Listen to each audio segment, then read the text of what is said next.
O mga taga-Tansa, nabalitaan nyo na ba itong kainan dito sa Bagtas na nagsiserve ng ulo ng baboy na sa halagang 150 pesos? Eh naka-only rice ka na. Meron din sila ditong tapang kalabaw, binagoongan, bulalo at napakadami pang iba. Naka-only rice na rin kayo sa lahat ng o-order nyo dito. Kung yan ang cravings nyo ngayong rainy season, bagay sa'yo to. Nabalitaan mo na ba? Kung hindi pa, ay tara, banatan na natin yan. Let's go.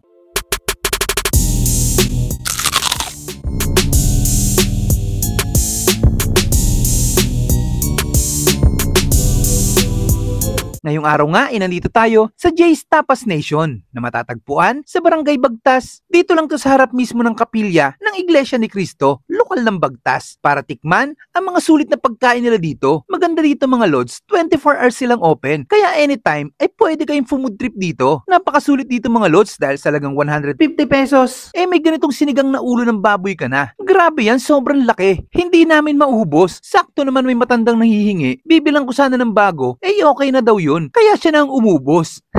Sobrang laki niyan, promise. At maganda pa dyan, naka-only rice na kayo. Kaya talagang siguradong sulit ang food trip nyo dito. Sinamahan na rin namin ng tapang kalabaw, 75 pesos. Naka-only rice ka na din dyan. Binagoongan, 85 pesos. At bulalo, 125 pesos. Pagkakain kayo dito, lahat ng nasa menu nila, naka-only rice na. Sulit, di ba? Simple lang naman ang kainan na to. Pero siguradong sulit ang food trip mo dito. Hindi na nga namin pinatagal, nag-order na kami. At syempre, manonood na rin muna tayo kung paano i-mekos-mekos yung mga order namin. O wag kayong mag-expect ha, kanto food trip to. Wala tayo sa resto. Goods pa rin yan, mas malasa yan. Habang hinihintay namin yung order namin, bumili na rin muna kami ng kakanin. Dito lang sa may kanto. Solid din yung mga kakanin dito eh. Kasi lahat ay may yema na nilalagay. Yan pa naman yung mga gustong gusto ko. Favorite ko yung mga ganyan eh. Pag napadaan kayo dito, bilhin na rin kayo dyan. 3.20 lang lahat ng kakanin nila. Sarap din yan. Araw-araw namang nakapwesto si kuya dyan. Pagbalik nga namin, ready na pala yung mga order namin. Kaya bago pa maubos ang kwento ko, tara, kain muna tayo. Tayo mga kabangers, hindi tayo ngayon sa Jay's Tapahan. Yung pinunta talaga natin dito malupit. Sinigang na panga ng baboy. 150 pesos only rice na yan. Tapos kumuha rin pala tayo doon kanina doon sa may kapilya. Yan, oh. Mga kakanin. Grabe, ang laki ng lagayan. Oh. Solve ka na dito. Tarahin tayo. Sarap. Panalo. Tingnan muna natin tong tapang kalabaw. Malasang-malasa. Ang lambot. Panalo pa. Pork binagongan.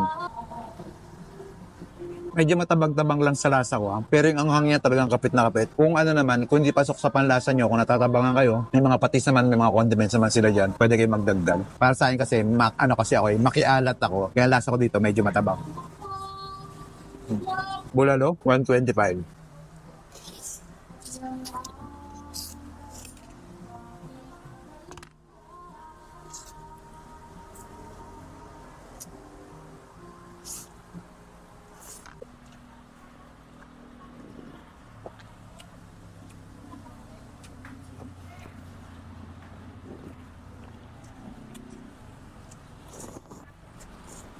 Panalo. Sarap na ito. Sakto-sakto lang, di mo na kailangan maglagay ng kahit na Tama-tama rin timpla. Sinigang na panga. Malaman. Sausaw natin sa patis. Kasi yung sabaw niya, sakto-sakto na yun. Sarap na ito. Panalo. Sarap na yung sabaw. Sapin-sapin. Hindi ko. Panalo. Yung mga kanina may yema lahat. Last natin toron.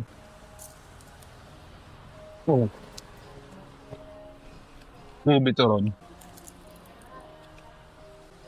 Panalo dito mga lods. Ang bista nyo na dito sa Jay's Tapahan, dito lang yan sa Bagtas, sa Cavite. Napakasolid dito mga lods. Panalo. Paano busin mo na namin ito? Natin.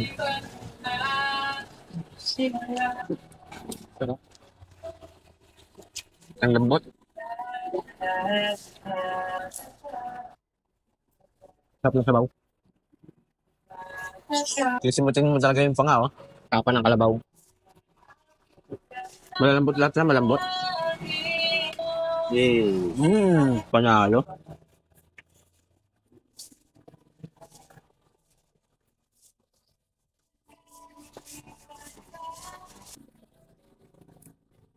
Ang sarap. Sa may yema.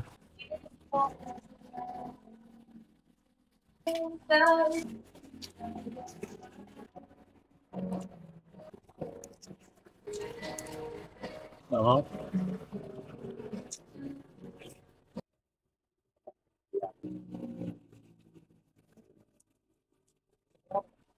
Sarap.